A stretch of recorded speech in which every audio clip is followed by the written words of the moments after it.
Deverell, and since Vision is a multi-faith television network, we go where angels fear to tread, into the theater studios of two Southern Ontario high schools, where the students use the stage to help them cope with the emotional upheavals of their lives.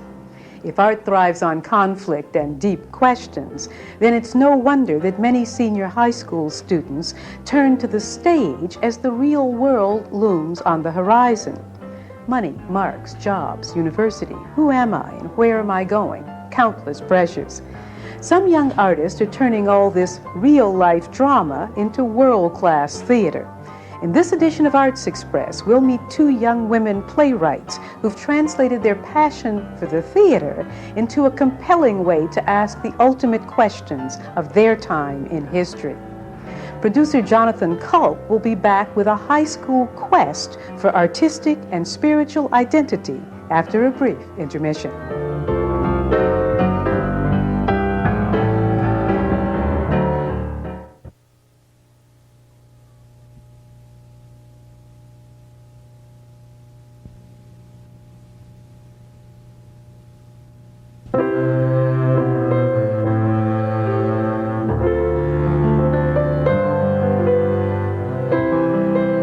Arts Express, Jonathan Culp travels to St. Catharines, Ontario, where secondary school student and visual artist Meredith Carruthers is breaking new ground with her first play, Mona.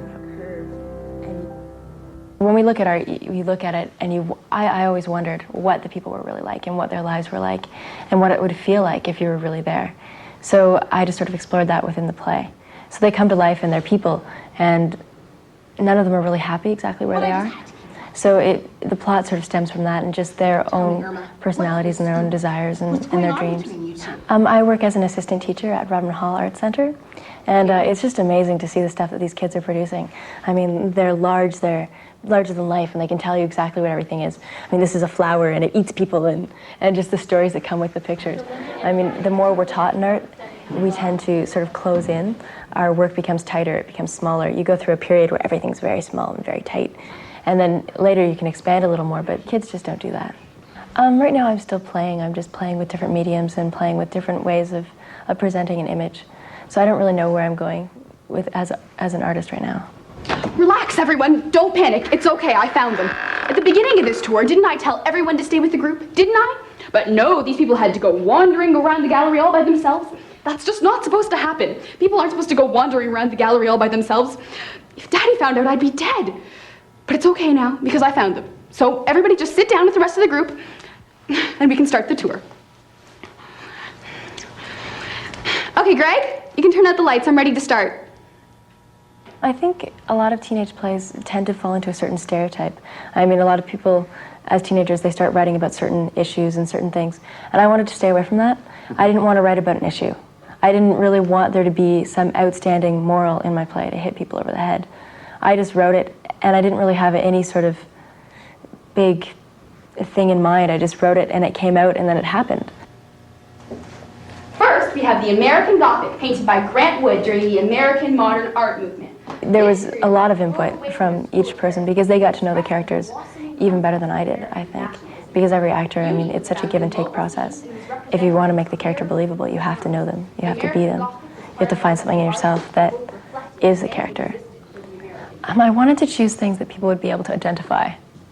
I didn't want some obscure work that people would be like, okay, who is that? So I used, the Picasso and the Thinker, just things that have been used before, so most people would be able to recognize what they were. So by using something that's a familiar icon, I mean, there are a lot of things that have already been supposed about them, which I could draw from in creating their character. Is she gone yet? Harold, put down that pitchfork already and stop crowding me. I would rather. I've never understood why you're so attached to that rusty old thing anyways. It was my I was father's. down at the general store the other day, and they just got a new shipment of pitchforks. Real fancy ones. Imported. But I don't need new pitchforks. Yeah, imported and red and shiny as a candy apple from the fair. Oh, rusty and raggedy like that one of yours. At first it wasn't intended as a comedy. As I started it, I was going to write a serious play, I was going to write a serious script, and then I couldn't make it serious. It just ended up so funny. So I don't know if that was the influence of the actors or just that I wasn't in a serious mood when I was writing. Actually, if you could have seen me when I was writing, it was pretty funny, because all the characters, I guess, are part of me. And so I'd sort of, as I was writing, as I was typing away, my mouth would sort of move in the character, and I would almost act out all the different parts. And it was a really interesting procedure, and I think I learned a lot about myself just by writing it. Staring off into space again, weren't you? That's all he does. I take care of the house, make the meals, and what does he do? He stares off into space. We're all sort of trapped by stereotypes. You can look at it that way. We're all sort of closed into a certain box. I mean, people look at me and they decide I'm a certain person. And sometimes it's nice to step outside that frame and to step outside what people suppose you are. Yes. Upon speculation, I do suppose today has been, well, particularly lengthy. Upon what? Oh, well, upon speculation. And now to speculate has two basic meanings. But the thinker, he's isolated. He has nothing. He's just this man. He could exist in any time period. He's not connected to anything. And so that became a great theme with the thinker, is just this sort of solitary figure, alone, trapped within his own mind. So that's what the character became. Well, I don't know how you can concentrate on anything at all. Myself, I can't concentrate on anything with, well, her around. Mona? Well, why should she bother you? The woman never utters a word. She can hardly be considered, well, distraction, let alone interrupt one's train of thought. I tried to write for Mona. I thought about it, and I couldn't do it because I didn't want to break that mysterious shell she has. I didn't even want to touch that, because she's just such a great thing. Maybe also she's the only work I've seen. I went on a school trip to Paris for March break a couple years ago, and we went to the Louvre, and it was a weird experience because I was really excited. She was the one thing I wanted to see when I was there. And I got there and it was just crammed with tourists. It was hot. People were taking pictures that weren't supposed to, and it was closed in a glass case. It was almost very sad because she's just such a, I don't know, creature. It's sad to see her closed in that glass case. Such mumbo jumbo is ridiculous. People constantly wandering through here spouting about the mysteries of Mona, how she's a universal Madonna, when all she is a quiet, snooty woman who makes the back of my neck crawl. I can picture her watching me, silently mocking me with that superior little smile, just like the singing schoolgirls did when I was young. But they were never quiet then. They would shout at me and tease me and call for me to follow them. Well, I wanted to go, but the babies would cry and the housework needed to be done, and Mama would call me to fetch her medicine. I wanted those girls to stop. I wanted them to talk to me. I wanted to know things. Father said I had my duties to attend to. See how I was rewarded? Traded for 2 horses. Passion, no romance, no conversation, just a trade for convenience. I wanted more, Harold. Do you hear me, Harold? I wanted more. It's the power of the observer. I mean, the observer who says nothing. We always wonder about that quiet person in the corner. And as soon as they say something, they break that spell. They break that power they have over other people. I mean, if you see things about other people, you have a strength. And if you know things that you don't tell, there's always that power because you could. What I mean, Harold, is you and I, we could switch places. Oh, Pencer. Just 1 minute now. You mean you want to be over there? Well, yes. And I'd be over here by myself? Yes, that's it. I'll have to give this some thought. I think she really did love Harold, but there was something about Harold. Harold didn't need her, and Irma needs to be needed. She needed to be loved. He wouldn't give her what she needed. And the thinker wanted to escape his own little world. He wanted to reach out. He was willing to give her everything that she wanted. I think we all do that. I mean, we go through relationships, and even though there may be some person that we maybe worship or love or whatever the romantic notion is, there comes a time when you need something from someone, so you change and you shift. So even though part of her maybe will always love Harold, she needed what the thinker had to offer. She could have been something great. She could have been brilliant. And because of her station in life at that time as a farm wife, she wasn't able to go to school. She wasn't able to attain all of these goals she had for herself. We could carry on conversations, and you could teach me about your knowledge. And you could teach me about other things. Well, it's a strange year. It's the last year of high school, I guess. It's a year of reflection.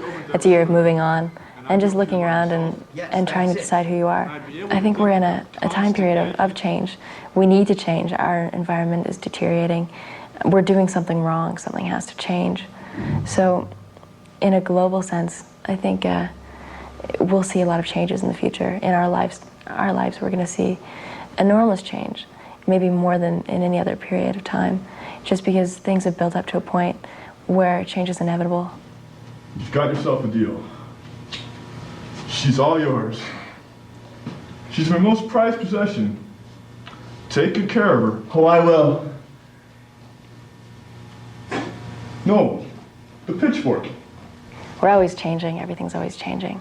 We're always developing something new, and I hope that doesn't end ever, because it's a neat experience finding new things and new discoveries. It's always an adventure. I can hear you whispering about me. So who is that chump in the dress, and why is he symbolizing motherhood? Yeah. This is just great. You know, you guys are all happy. You'll all probably live happily ever after. My heart goes out to you, you know?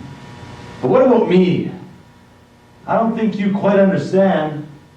This is a really ugly hat. Well, I guess it comes back to the thought that when you look at art, it's there. It's not telling you what it means, and you have to decide for yourself what it means. And by looking at that piece, you can discover maybe what your own thoughts are, and just the reflections you attach to the piece are very personal. So I guess in a broader sense, the play is the same way. Finally, we have the Mona Lisa. In the Mona Lisa, a deep sense of character is hidden and is absent in traditional portraits. Behind her mysteriously veiled eyes and knowing smile lie unexplained depths that have puzzled centuries of viewers. The thoughts of the famous Mona Lisa are permanently encased within her silent, smiling exterior. She will be a puzzle to haunt the art connoisseur for years to come. You know, it's odd, but looking at Mona's smile again, now it doesn't seem so uppity as it did before. Maybe she's just happy. I still think she's dreaming. I wonder what about.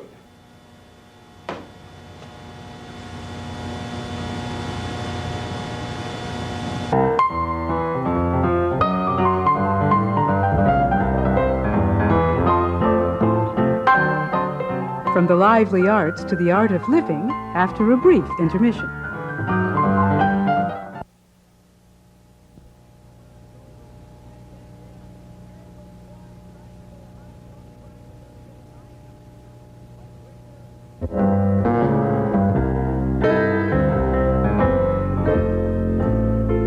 In the southern Ontario town of Grimsby, grade 13 student Dilys talks about leaving home and the search for identity in her play, The Momster. The idea began last summer. I was just hanging around in my backyard thinking of funny things with my friends. And we're talking about things that just really irked us. And back and forth and back and forth. And he talked about that when you're trying to vacuum and you just vacuum cleaner won't do his job and there's something on the floor. You go over it once and it doesn't happen. You go over it twice and it doesn't happen. You're like, ah! And I don't know, I started thinking about power and control a lot and what we let control us, and it just started going from there.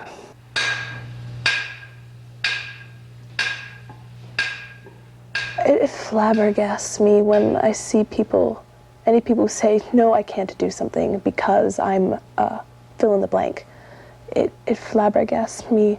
And so I think it's really important to show people that they can, which is probably part of the reason why I like picking younger people.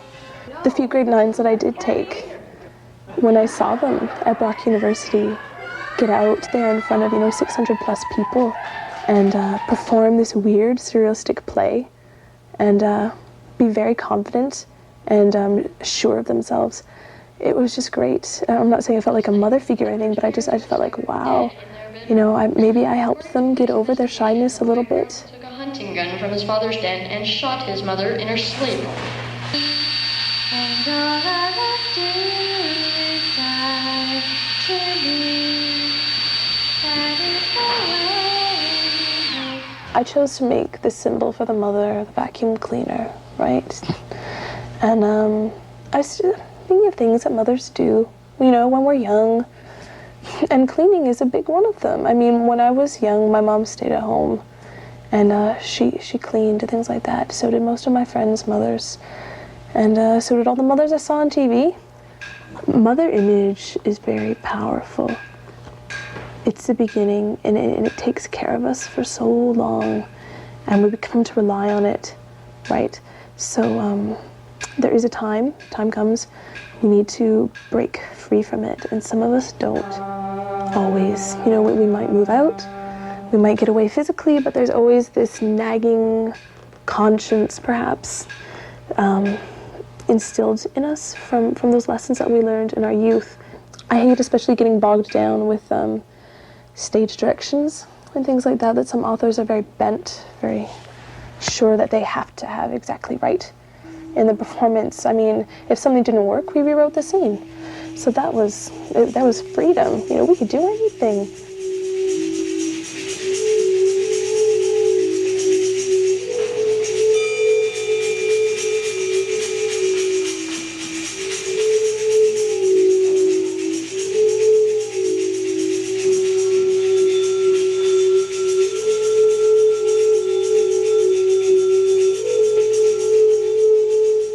I found male initiation, it's pretty interesting.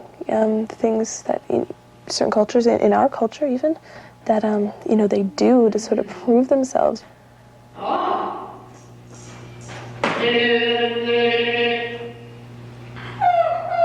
the whole idea of, you know, the man would go out and be strong and earn a living, and that's where they go, oh, good, I'm a man, be a man.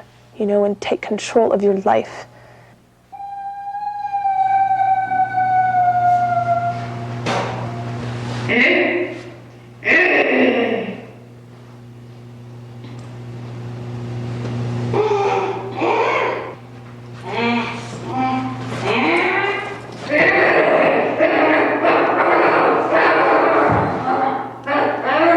I think traditionally male power has been much more predominant and out in the open. Much more easy to detect to the common eye, you know, that person's strong, male power, that person's controlling that situation, pushing that person around, or directing, saying, okay, you go here, you know, those sort of power things. Whereas I think that traditionally women's power has been not necessarily submissive, but quiet. It's been quiet power and calm control. Good evening, ladies and gentlemen, and welcome to Unpopular Airlines. My name is Unimportant, and I will be your stewardess on this flight. If I could have your attention for just a few moments, I will demonstrate the features of this aircraft. In case of emergency, your mask will drop down. I see men doing a lot more typically feminine things. I see women doing a lot more typically masculine things. And the important thing, though, I see it not mattering. Assistance you may require by pressing the green button, also located above your seat. I've always questioned a lot about the play and my ideas, a lot of the ideas I've told you, and instead of just being quiet and mealy-mouthed about things that I usually know people are going to disagree with, or some older people are going to give me trouble about, I've learned to come right out and defend my ideas.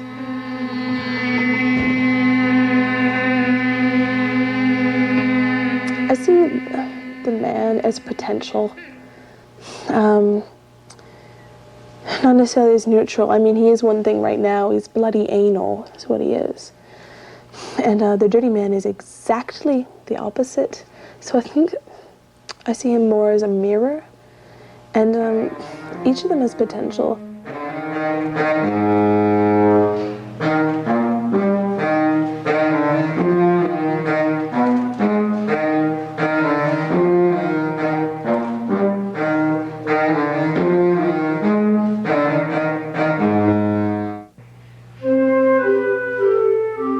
As you see later on in the scene, the dirty man can learn his manners very quickly when a beautiful woman comes along.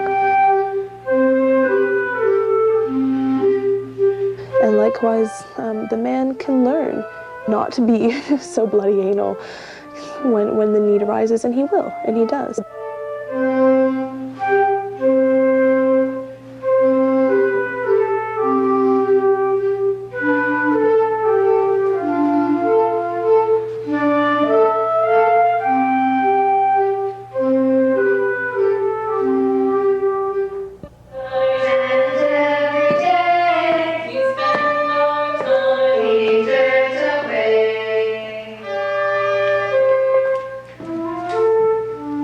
the puppeteer, the control, obviously a powerful symbol there.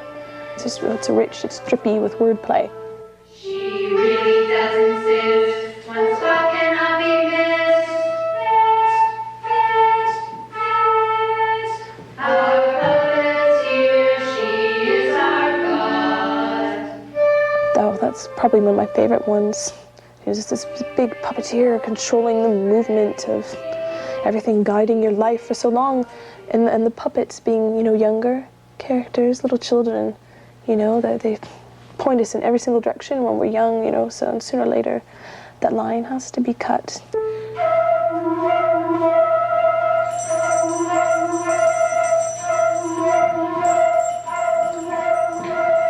And he realizes in the favor that he does them, the cutting of the strings, very symbolic, that this is what I have to do. I have to go back and cut my own strings. And if that means battling a giant vacuum cleaner, then by damn, that's what we're going to do. And so that's your journey from, realization, finding your help, making another realization at the top of that circle that, this is what I've come for, this is what my quest is, the knowledge of this is what I have to do. Great. In the next scene, the man himself, another side to the man, a younger, more innocent, more understanding, comprehending side of the man saying, this is what you have to do. We are one, and that's why the baby is the only one who survives out of the puppets, because to me they are the same person. The baby has to survive. You in the audience, is your mother this type? Do you have this sort of controlling force in your life that takes care of you, that points you in a direction, shows you where to go? Have you been cut off from it? Where are you at with it right now?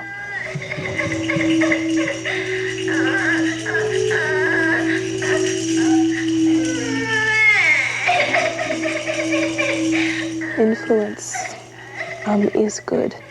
And when it comes to a point that it is causing us pain or suffering, or we must get rid of it for whatever reason, perhaps it is just time, when you start getting older, it is just time to move out, That is the most important thing, to be in control of yourself and to not have something else, whatever it is, control you.